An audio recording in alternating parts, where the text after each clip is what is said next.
USCHO.com.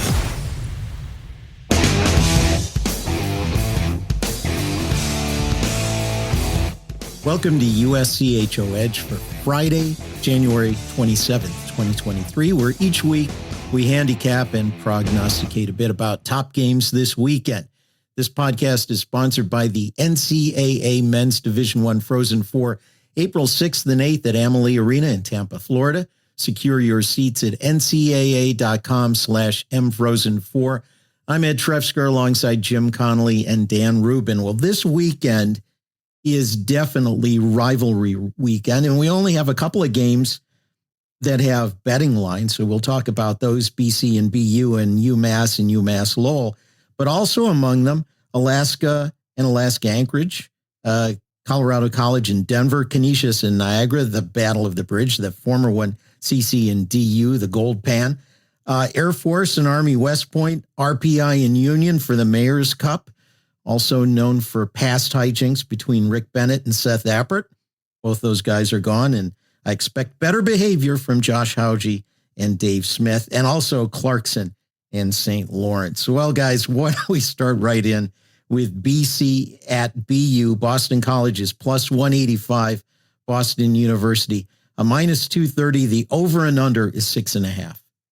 I'm going to jump right in and say for one thing, I'm lucky to be calling both of these games for Nesson. And it's a real privilege because to me, this is the college hockey rivalry series. BCBU goes back so far. I know that there's Michigan State's out there, North Dakota and Minnesota, some other schools that just, I don't know the reasons that they have the same rivalries. But this one really stands out to me. Talking to both Jay Pandolfo, BU's coach, and Greg Brown, BC's coach over the last day. And then, both these guys got to play in it. And both of them just talked about how and they played in two different eras, mid 80s for Brownie and then Pandolfo was the early to mid 90s. They never played against one another, but they both understood that, no matter where the team was at that time, and there was some good BC teams in the 80s, there was some really good BU teams in the 90s. They didn't align. And here we are that both teams are playing pretty good hockey. BU, obviously the better team here, but they understood the intensity of this series.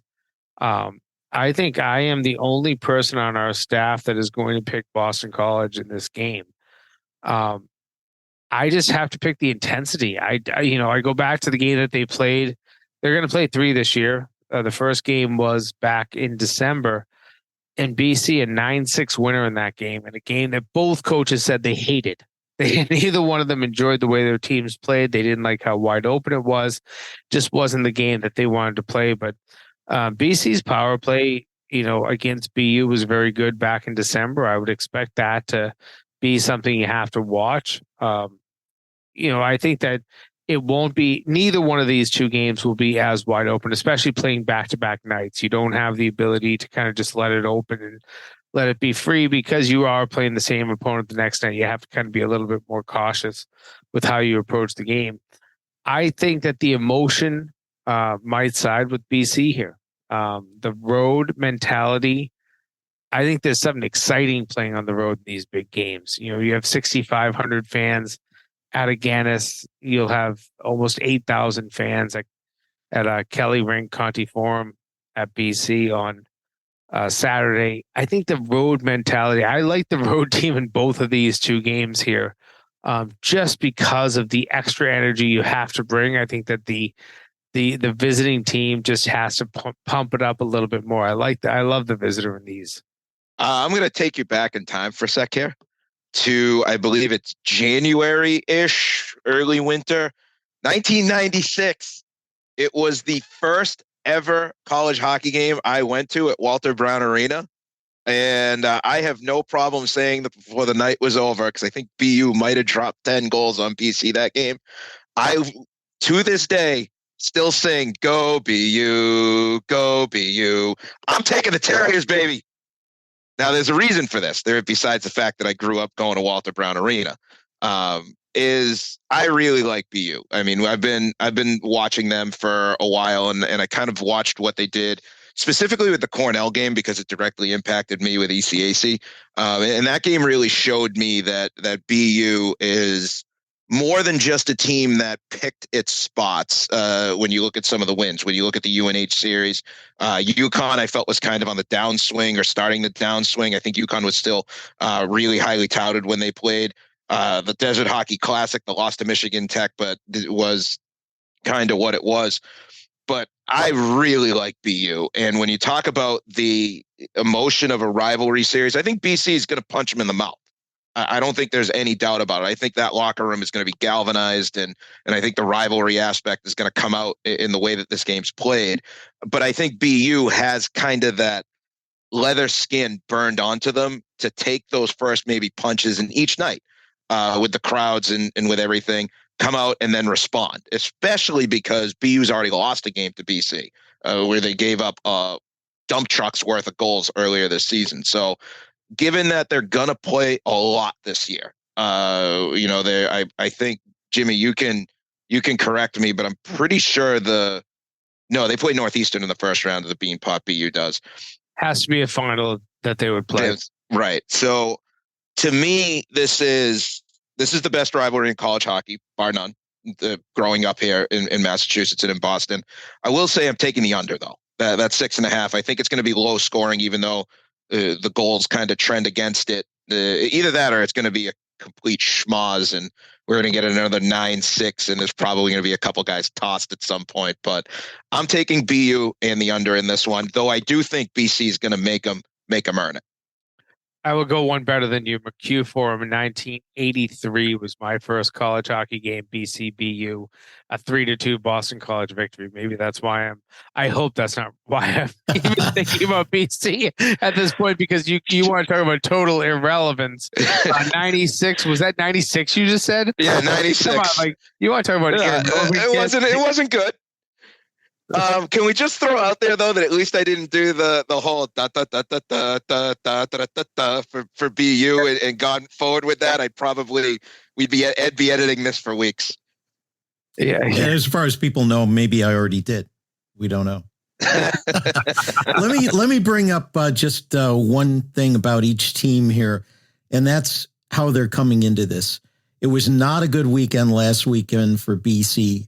They gave up 5 of 6 points to Vermont, a shootout loss, and then a regulation loss. Meanwhile, BU comes in winning 4 in a row. That could be momentum, or that could be trying to get back on the horse. I having talked to both coaches, I think that, obviously BU feels confident, but BC feels hungry. They did not like the way they played against Vermont. I think Greg Brown said that they rushed things a lot on the power play. They didn't get behind the defense enough. They just weren't doing a lot of the little things right that they had been doing for much of the last 15 games prior. From November 6th on, these two teams have the best record in hockey, BU and BC. BU has a slight edge. But I look at what BC had been doing. They had been doing a lot of things right, and they definitely got away from it. And I kind of asked Greg Brown if sometimes these are good to recalibrate. He said, "Yeah, you don't want to have them, but they weren't on a 20-game heater. They just were in a position that they were playing good hockey. And suddenly, for one weekend, you kind of relaxed a little bit too much. Maybe took for granted the opponent. There's no way that happens this weekend. BU is too big of an opponent to even think that you could take them for granted. The one thing I kind of want to throw in here, and is just the odds too. The fact that BU is minus 230 and BC is plus 185. That makes BC a really, really good bet. Like from a betting Great standpoint, value. It's a tremendous value because these games are such a toss up. But if we're forced, to pick them from a betting standpoint, this is one of those games where if you look back over my betting history with Wisconsin and Air Force on this podcast, at least with my, Monopoly money or whatever we've got going this week, it's my marbles, then you'd want to bet Boston College as a value bet. But at the same time, given what they've done in history, if you're asking me for straight pick'ems, I would take BU. I do think BC turns around the next night, and again, I think BU probably wins both of these games, but I think BC punches them directly in the mouth early in both of these games. I think that's one thing to watch for. It's going to be a real smell and salt game for BU. Let's go to the other rivalry matchup that is in Hockey East, and that's UMass Amherst, even though they like to call themselves the flagship, versus UMass Lowell.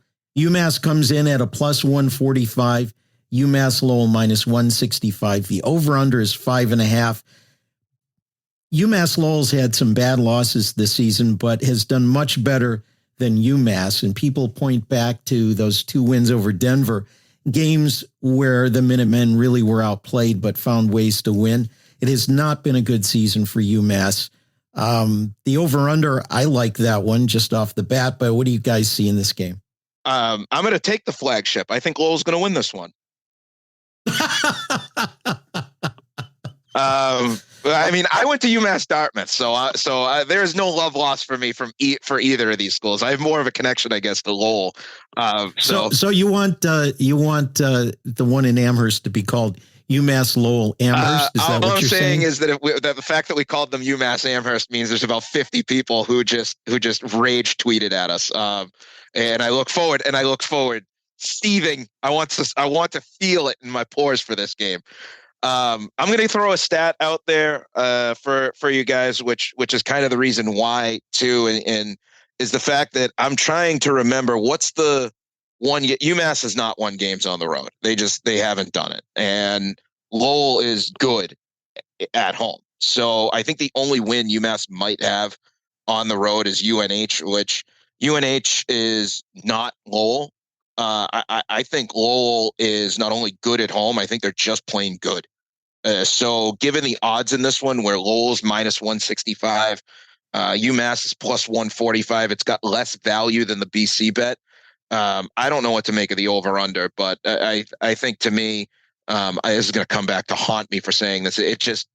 This was one that I hate the bet while I'm at it, because I just feel like rivalry games, things. I just bet on when I sent in my picks, I said UMass Lowell, but I hate the bet. The reason why I hate the bet is because I typed it out in about 3 seconds flat. Like it wasn't even a question to me, which is probably why I hate it so much. I will. I'll start out by addressing the flagship comment. And I want to stay kind of neutral on this because I worked for both schools.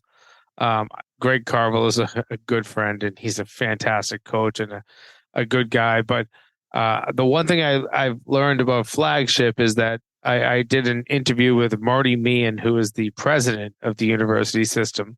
He is the former chancellor at UMass Lowell, so maybe this is a reason, but he refuses to use the term UMass. He calls them UMass Amherst and UMass Lowell because he feels there has to be a distinguishing factor. I don't love flagship. I'm just going to start there. All that said, I think that Lowell should win this game. I have concern, though. I have seen so much of both of these teams this year. UMass is a darn good team that for some reason is losing games. Goaltending has been a factor for them. They haven't always gotten the best goaltending. It's been quite some time, and I don't have the numbers in front of me. I probably should have had them pulled up before this broadcast. It's been a while since UMass Lowell beat UMass Amherst in a game. They've had some good ties and they've had some shootout wins and stuff like that. The last time they beat them, though, you have to go back a ways. And, both times in the last 2 seasons, it has been UMass Amherst that has ended the season for Lowell in the postseason. So there's probably a lot running here for the Riverhawks. They know that they lost in Belfast. That kept them out of the championship game of the Belpod tournament. They know that they had a fantastic 1-1 tie, that they had the power plays. They probably should have won that game, Lowell, on the road back in December. They ended up winning in a shootout to get the extra point in Hockey East, but it was a tie in the pairwise. This one should be one that Lowell gets pretty hungry for, but how can you, it's hard to think that Greg Carvel's team is not going to get up to play their rival. They know how big of this rivalry is. They know that they maybe hold the upper hand in a lot of the recent games, but it comes down to the fact that they don't love to lose to Lowell, and they know that this has not been a season of what they expected. You start out your season with 2 wins against Denver the way they did, and I think they were 5-0-1 at one point this season, and I think they had the highest expectations. They have faltered on those. So this is one of those games that will or could reset things for UMass as they go into the postseason. They're going to have to do great things in the postseason. They're going to have to win the Hockey East tournament to get into the NCAA tournament. But I think that, Greg Carvel knows the ability of his team. I think that I know I picked UMass Lowell in this. I think we had only 1 out of 8 of our journalists pick UMass, but I think that this is one that is a scary one for the Riverhawks and definitely an opportunity for the Minutemen. Well, I just want to throw a couple of added numbers in there to kind of back up how you should approach this. One is UMass Amherst. UMass is only allowed 6 less shots than 6 teams in the country. There have been a regular shooting gallery on them. Of those teams, they have the second best save percentage. They have a .920 save percentage. The only team that's allowed more shots and had a better save percentage number is Notre Dame, which is about 100 shots ahead of them with a .921 save percentage. So UMass does a good job of keeping the puck out. It's just they're giving up a ton of them. They're giving up a ton of looks on their net. Their 67 goals allowed is a lot. Conversely, their 66 goals scored is actually better than Lowell by a factor of one coming into this. The difference is that Lowell has the same save percentage, but has allowed 15 less goals. So if you're looking at 15 less goals, so Lowell comes in 65-4, 52 against, UMass 66-4, 67 against. They have almost exactly the same save percentage. The difference is about 180 shots more allowed on the season by UMass. Those numbers are, to me, the difference. Now, your point is exactly true, which is UMass comes in and they put together a fine outing, and next thing you know, we've got ourselves an evenly played game. For me, that's the reason why I look at the over-under, and at 5.5, I think it's dangerous because UMass gets up for this game. UMass plays well. They've usually played well against Lowell. Lowell's still very good at home over the last couple of years. That over-under of 5.5 to me is a dangerous one if you're looking to bet it. Well, with that, we'll take a break, and we've got 3 more to look at, including a good Big Ten matchup and 2 in the NCHC. USCHO Edge is sponsored by the NCAA Men's Division I Frozen Four, April 6th and 8th at Amalie Arena in Tampa, Florida. Secure your seats at ncaa.com/mfrozen4. All right, class, it's the NCAA Men's Frozen Four. Welcome to Fandom 101. Want to help your team rule the rink? Here's your assignment. Lesson 1, go big for every goal. 2, when you bring it, bring enough for the whole class. And 3, attendance is encouraged, but passion is mandatory. The NCAA Men's Frozen Four, April 6th and 8th at Amalie Arena in Tampa, Florida. Buy your tickets today at ncaa.com/mfrozen4. Class dismissed. Welcome back to USCHO Edge. I'm Ed Trefzger alongside Jim Connelly and Dan Rubin. We turn to the Big Ten, where Penn State at a +130 visits Michigan, which is a -160. And the over-under on this one is a not surprising 6.5. Penn State is 10 points out of first place, but they are also 9 points ahead of Michigan. Michigan's got a couple of games in hand. What do you guys see from this one? I kind of look at Michigan at home. This should be a good game for them, but it's a shooting gallery. Can they handle a lot of shots? And they're going to face a lot from Penn State. I think that they can handle that. I picked Michigan in this one. The over-under of 6.5, I wouldn't even touch that because I think that it's probably going to be around 7, 8, or 9. But is there a weird game that could fall 4-2? Absolutely. So I wouldn't touch the over/under. Too high for me. But I do like Michigan. They were getting up and down the ice well. I thought that their series against Minnesota last weekend was pretty entertaining. And you saw that they have a lot of ability. This is probably one of the best lower ranked teams in a conference. They're down in the bottom 3 of their conference right now, which in a 7-team conference really doesn't mean a lot, but they're a good team. I think that Penn State's a great team as well. I just think that Michigan has a little bit more of the product, the full product, the finished product. I think they are really good. I don't know why they haven't proven themselves yet. My concern in this game is that Penn State is one on the road, but the Penn State is, coming in plus 130. And honestly, this is a game that feels like, for me, Michigan at home, there's every reason to bet Michigan is the favorite, but it's Penn State who can really put the puck in the net. The key for me here in this one boils down to special teams. Penn State and Michigan, neither one of them is killing at an 80% rate. If memory serves right. Michigan a little bit better on the power play than Penn State is, but when you factor in the amount of shots Penn State can get off in a given game, I like Penn State in this as an underdog. I'm not touching 6.5, even though if I was, I'd probably bet the over because I think these two teams can really just. Hey, if you like offense, you like new school hockey instead of that old school.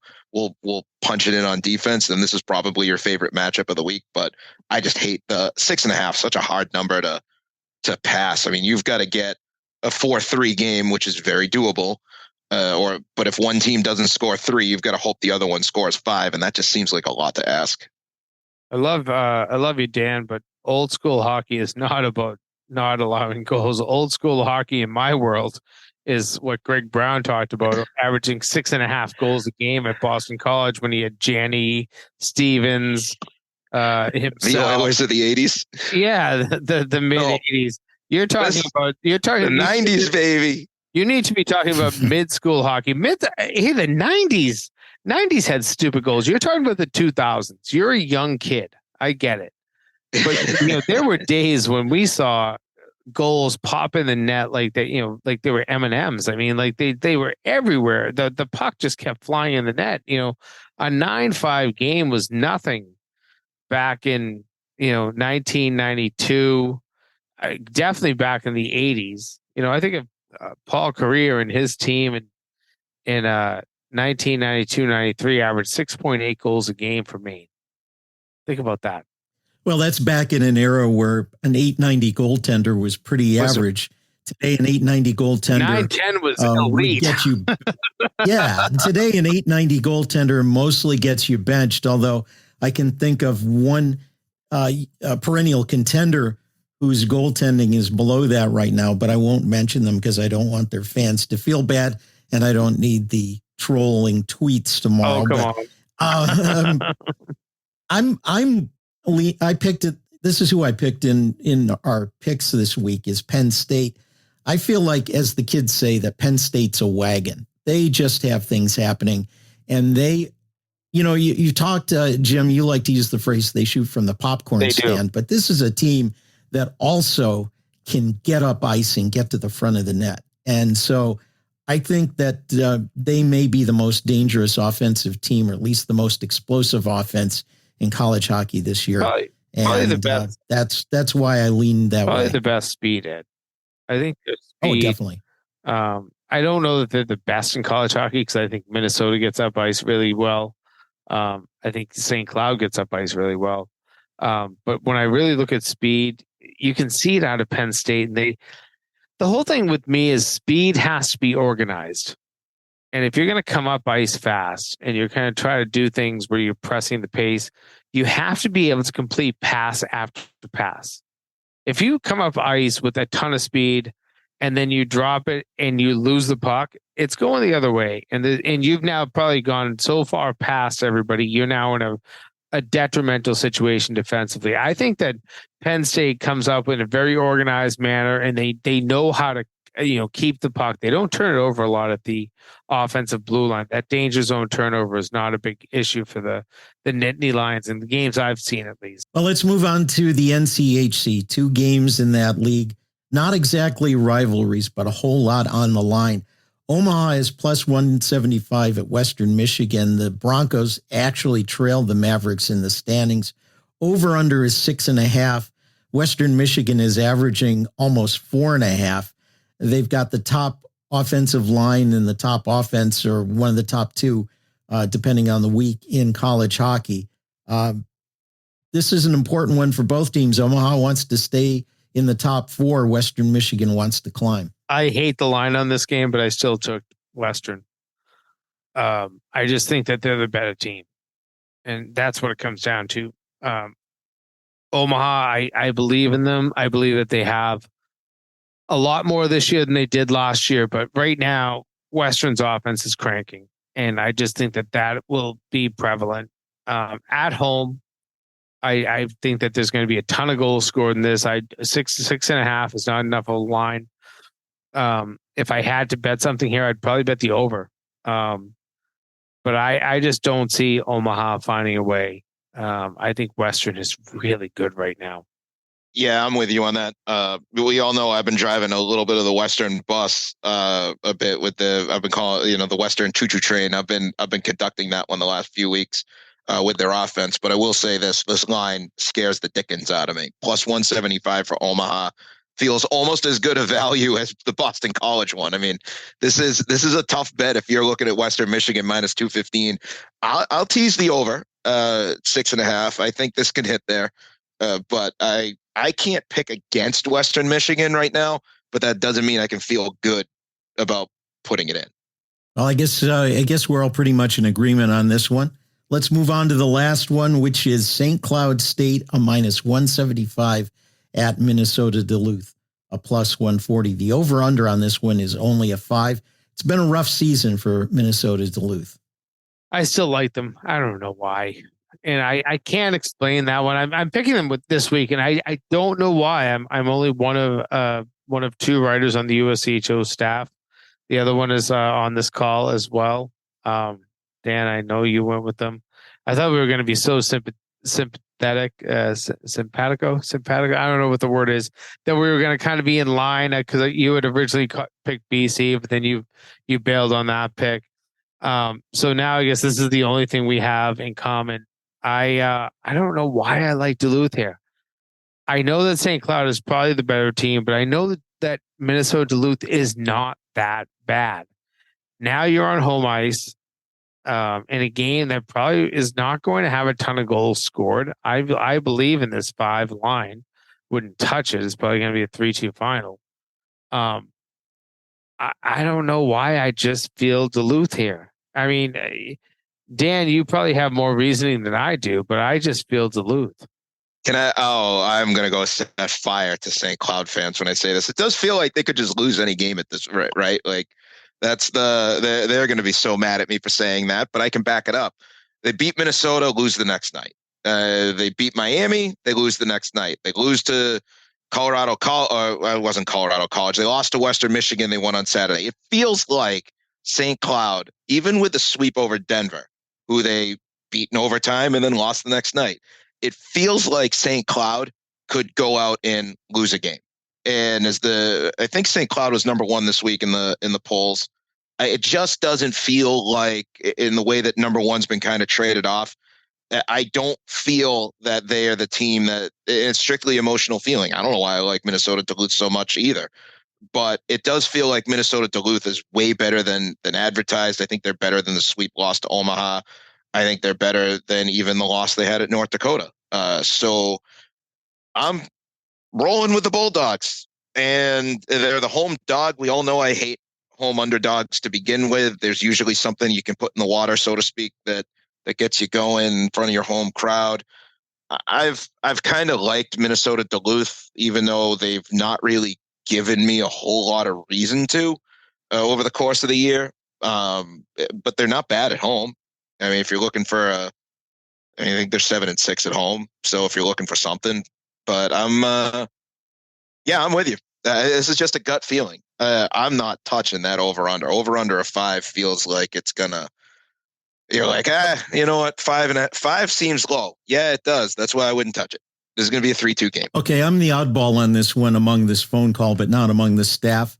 I'm going with St. Cloud State on it. There's so many things. You say, okay, yeah, they can lose a game. Yeah, they can. They're 10-4 in conference, 18-6 overall.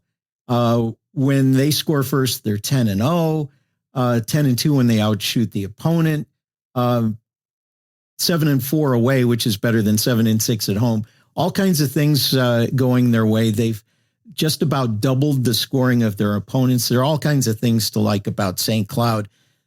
But I hear you, all season long, teams get to number 1, and then they do something to fall out of it. But that happens every season.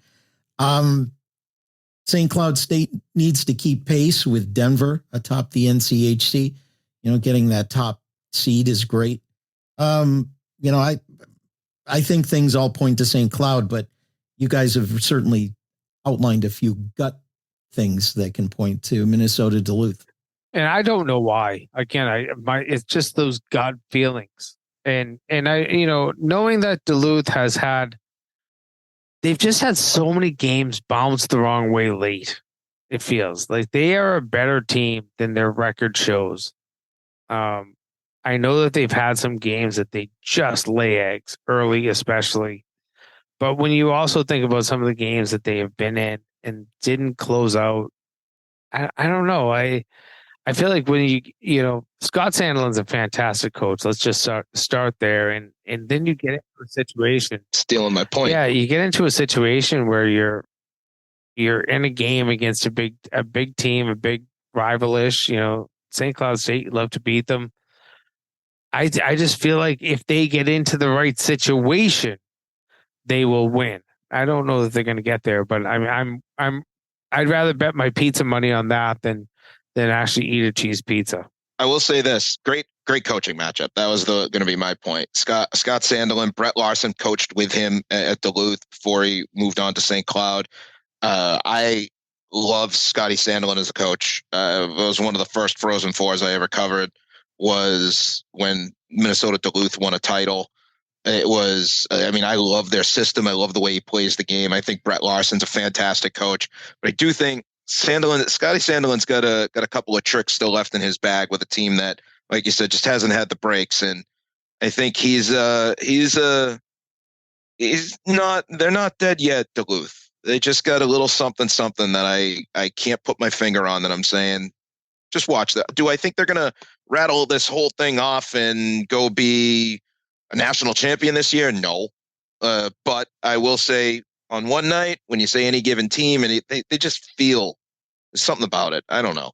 Well, I do want to make one point that would apply to this game and really to any of the games, and that's the difference between early season games and later season ones like this. We know early in the season, the odds makers were kind of guessing on the money line, kind of guessing on the over-under.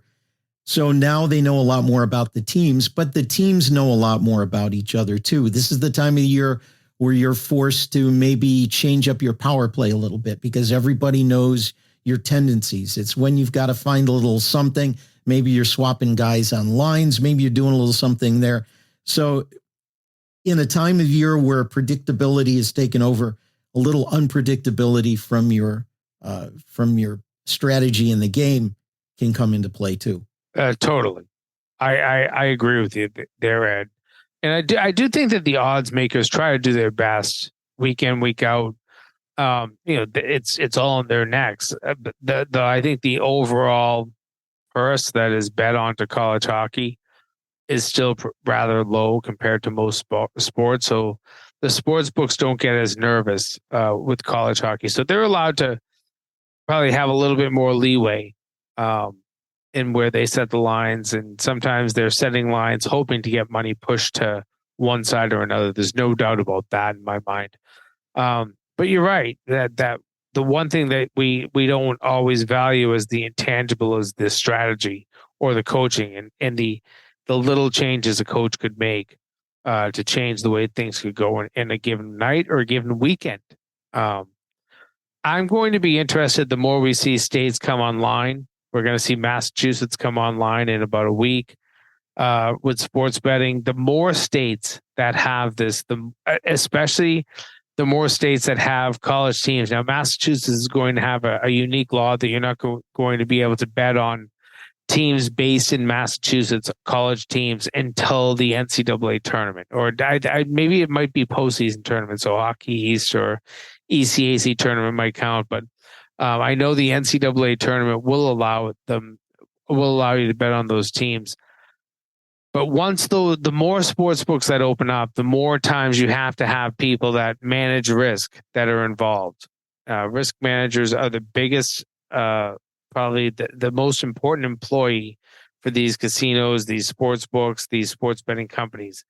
And the more people that come online that will have an opinion about this, and especially in states where the game is more prevalent, like in Massachusetts with the number of Massachusetts schools that play college hockey, I think that is where you will see more of an influence on the line because people will know a little bit more. I think that right now, a lot of these sports books, based on where they're located, they're not putting a lot of good effort into understanding the lines.